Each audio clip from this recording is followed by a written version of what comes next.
మీరు తీసుకునే అదే మందులు, అదే నాణ్యమైన మందులు, కానీ సగం ధరకే.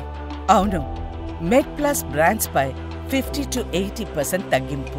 సాధారణంగా అంటే ఇప్పుడు ఈ గ్యాస్ట్రిక్ సమస్యలకి మూలం ఎక్కడ? ఎందుకంటే ఈ మధ్య చాలా పెరుగుతున్నాయి కదా, ఎందుకు పెరుగుతున్నాయి అంటే? ఇది చాలా ఇంపార్టెంట్ అండి. ఈ మధ్య ఎందుకు గ్యాస్ట్రిక్ ప్రాబ్లమ్స్ ఇంక్రీజ్ అవుతున్నాయి అంటే, పోస్ట్ కోవిడ్. ఓకే. ఈ మధ్య గురించి చెప్పాలి అంటే ముందు లేవు అని కాదు. ఒక చోట కూర్చుని చోట మనకు అన్ని ఇంటికి డెలివరీస్ వచ్చేస్తున్నాయి. మూవ్మెంట్ అనేది తక్కువైంది. వర్క్ ఫ్రమ్ హోమ్ అనేది ఎక్కువైపోయింది.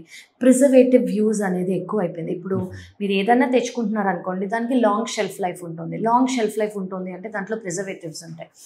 వీటన్నిటి వల్ల సో గ్యాస్ట్రైటిస్ కానివ్వండి, ఎసిడిటీ కానివ్వండి, గ్యాస్ ప్రాబ్లమ్స్ గురించి మాట్లాడతామంటే, gas problems are lifestyle diseases more than anything.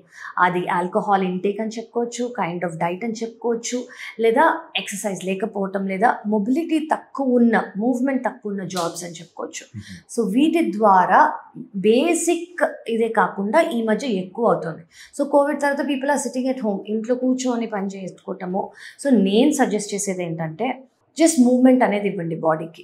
Though me job ఒకటి ఒక కంటిన్యూస్గా కూర్చోవాలి అన్నట్టు ఉంటే, take breaks, keep moving. Gas accumulation తక్కువ అవుతుంది దానివల్ల. అండ్ బ్రెయిన్ గట్ యాక్సెస్ అని ఒకటి ఉంటుంది. అంటే మన brain is directly related to the gut అనమాట, గ్యాస్ట్రో.